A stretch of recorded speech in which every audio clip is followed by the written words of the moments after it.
Que de commentaires sur Senji. Il nous trouve décidément ce personnage. Ce dernier scan a été une véritable campagne de dénigrement anti-Senji, mais néanmoins vaillamment défendu par les pro-blondinés. Comme toujours, les excès d'un camp ou de l'autre ne font qu'accentuer le gouffre qui nous sépare de nous-mêmes et de l'auteur. Bien que je fasse partie des pro-blondinés, le mini-arc Vinsmoke a été très difficile à lire et surtout à comprendre. Il peut arriver que comprendre la volonté de l'auteur ne se fasse pas en 5 minutes. L'élaboration de ces chapitres sont parfois abscons, difficiles et franchement pas évidents, faisant apparaître une perte de fluidité. Et force est d'admettre que s'il est un personnage qui est au cœur de cette problématique, c'est bien Senji.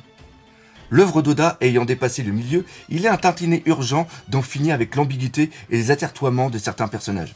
Senji a été le moins abouti, le moins construit, le moins fini des héros du Sunny. Et avec le mini-arc Vinsmoke, on voit bien pourquoi il manquait à ce personnage le beat-up nécessaire à son évolution, malgré tout le respect pour Zeff et la bande du Baratie. Seul l'incroyable pari de Luffy sur le destin du monde a suscité chez lui une telle curiosité que son traumatisme d'enfance a par la première fois reculé. Luffy, Zoro, Robin, Nami, Brook, Franky ont une telle détermination et l'écriture d'Oda n'y est pas allée par 4 chemins. Leur dessin est vraiment sans faille, leur trajectoire semble être presque qu'une ligne droite indéfectible. Son rêve, All Blue, était assez atypique, presque en opposition avec le rêve de Luffy, même si l'avènement de l'un aboutit aux conséquences de l'autre. Avant le mini-arc Vinsmoke, il était cohérent avec son statut de cuisinier, mais pas avec un super combattant. Les premières failles ont commencé à apparaître. Sauf qu'entre-temps, Oda nous a fait une démonstration d'écriture minimaliste, mais d'une efficacité à couper le souffle. Cette contradiction n'en était pas une. C'est avec l'avènement qu'a été la mort de sa mère et la tyrannie de son père qu'on a compris pourquoi Senji refusait de se projeter dans l'avenir. Sanji, livré à lui-même, n'a guère le choix que de se construire avec ce poids douloureux et son rêve était bien corrélé à cette peine. Faire avec le monde ou ses amis ce qu'il a fait pour sa mère. Donner le meilleur de lui-même. Senji n'a jamais prétendu être le numéro 3 d'un quelconque équipage. Oda non plus ne l'a pas prétendu. Ce sont nous, les fans, qui l'avons fabriqué. Cette mythologie ne repose sur rien. Senji est l'ami de tous, doublé d'une empathie très puissante, alimentée par un talent exceptionnel de marmiton, et ce terme n'a rien de dépréciateur, car Senji est considéré d'Alabasta à Toadland comme le meilleur cuisinier de la One Piece Fair. Alors pourquoi ne pas tout simplement l'admettre? Pourquoi nous en sommes encore à se cristalliser autour d'une transformation fantastique de ce personnage en pure perte à mon avis? Parce que ce n'est pas ce qu'Oda nous dit. Tout commence donc au Baratie, mais nous le savions déjà que le Baratie était une étape transitoire pour Senji. Il avait déjà en lui tout d'un martyr stigmatisé. Là-dessus, Luffy, comme à son accoutumé, je veux dire avec ce petit chaos habituel dont lui seul a le secret, il s'est très vite rendu compte de la valeur de Senji, que le Baratie était beaucoup trop petit pour ses rêves, ses prémonitions quasi télépathiques sont uniques dans l'univers de One Piece. Tout de suite apparu sympathique car il s'harmonisait magnifiquement bien et il avait sa place en termes de complémentarité de combat, il possédait un jeu de jambes assez redoutable et les difficultés de l'époque, Senji savait très bien y faire face.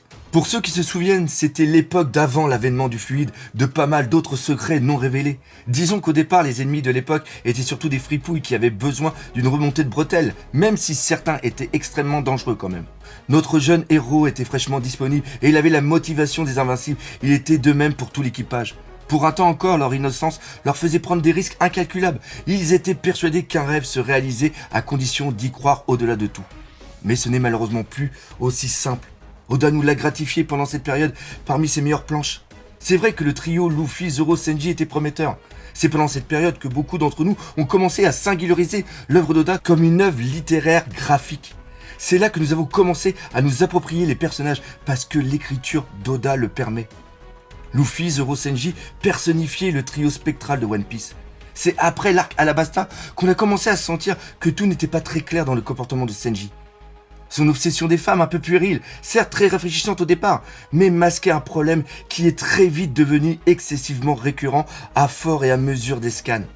Et c'est aussi à partir de là qu'une espèce de compteur sur les niveaux de puissance ont commencé à apparaître. Là, les partisans de Sanji ont trouvé que son décollage était décidément bien tardif, et les pros-Zoro, peut-être plus réalistes, ont pointé du doigt quelques lacunes chez le Blandiné. Mais étaient-ce vraiment des lacunes? À mon sens, l'erreur incombe aux fans de Senji comme moi. Il n'y a pas lieu de s'en prendre à Oda, ni à son style d'écriture et encore moins à son œuvre. Nous sommes responsables d'avoir fait autre chose avec Senji que ce que Oda désirait faire. Ce sont nous les fans qui avons pris parti arbitraire et précipitamment érigé Senji en pseudo égal de Zoro, ce qu'il n'a jamais été. Et c'est ce qu'Oda n'a jamais prétendu qu'il fût. Et franchement, Dans un débat contradictoire, dites-moi où je me trompe. Oda n'a jamais présumé ni fait supposer une quelconque équivalence. Non seulement il y a un gouffre entre Luffy et les autres, et il y a aussi un gouffre entre Zoro et les autres, y compris Sanji. Je vous invite à relire la chronologie de tous les arcs et vous verrez que les interprétations de Sanji se situent au mieux comme une force d'appoint et que la résolution de son épanouissement se trouve dans des raisons pour lesquelles Luffy est allé le chercher au Baratie. Il est allé chercher un camarade indigent en proie à beaucoup de tourments et de conflits intérieurs en veux-tu en voilà, maintenu à bout de bras par un rêve à peine palpable. C'est vrai, inutile de se mentir, avec l'arc Big Mom, nous les fans de la première heure sommes tombés vraiment de très très haut. Ça a été une désescalade à la limite d'une synthèse nouvelle d'un personnage. Ça en était trop, cette fois la coupe était pleine et nous avons sommé l'auteur de s'expliquer. Quel intérêt y avait-il à passer à la lessiveuse à ce point Sanji ? La réponse d'Oda, ou ce qui s'en rapproche le plus, nous a été apporté avec le mini-arc Vinsmoke. L'épisode de sa mère est très certainement la substance dominante traumatique du personnage, parachevé avec la tyrannie haineuse de son père. Et là, tout devenait clair, cristallin et limpide. Sanji n'a jamais pu accepter la mort de sa mère. Surtout quand on connaît ce qui va escorter la suite de cette mort, l'exécrable épouvantable comportement du reste de sa famille. Sanji en est toujours là, même adulte. Il maintient les éléments ouverts qui ont constitué l'unique rapport qu'il a eu avec sa mère. Une empathie qui s'exprime à travers son art culinaire. Je fais plaisir à ma mère, donc je fais plaisir au monde. Sanji tarde à couper ce lien et il n'y arrive pas. Zeph a fait ce qu'il pouvait pour le reconstruire du mieux qu'il pouvait. Et au Baratie, c'est ce que Luffy a senti. Un égaré qui perd son temps à pourrir dans une cantine. Luffy a pensé qu'il serait mieux dans l'aventure qui se préparait plutôt que de servir une soupe à des abrutis de passage incapables de comprendre l'élégance de son art culinaire. Si Oda avait voulu faire de Sanji un numéro 3 digne du monde one-piecien, l'occasion était toute trouvée pendant la pause des 2 ans. Il avait l'un des meilleurs mentors qu'un disciple puisse espérer. Imperio Ivankov, le numéro 2 des révolutionnaires. Si vraiment Sanji avait voulu parfaire son niveau de combat et raccourcir la distance qui le séparait de Zoro, il aurait fait autre chose que d'apprendre des recettes de cuisine. Imperio Ivankov aurait été sûrement un aussi bon maître que Rayleigh l'a été pour Luffy. Et là, Sanji n'aurait pas été très loin du niveau de Sabo avant que celui-ci ne possède le fruit de Ace. Et d'ailleurs, à cet égard, on n'a toujours pas d'explication sur une ambiguïté qui flotte autour de Sanji. Il maîtrise le pas de lune sans les autres techniques qui souvent accompagnent la maîtrise de ce déplacement. Et franchement, on se demande comment un truc pareil est possible.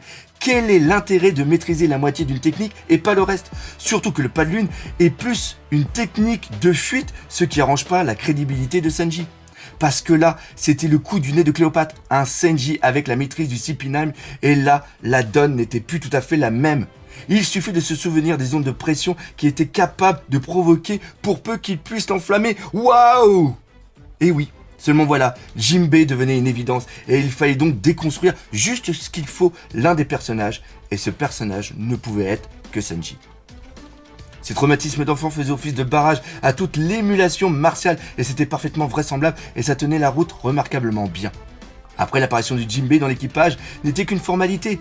Même la brutalité cynique de ses frères peut peut-être être réinterprétée, une façon pour eux d'obliger Sanji à franchir une étape. Ils ont peut-être essayé de considérer Sanji à leur façon, pourquoi pas, à faire de Sanji un personnage en constante construction. Oda nous explique pourquoi le statut de numéro 3 pour Sanji aurait été maladroit et de toute façon, même sans Jinbei, Franky ou Brook auraient pu lui ravir cette place.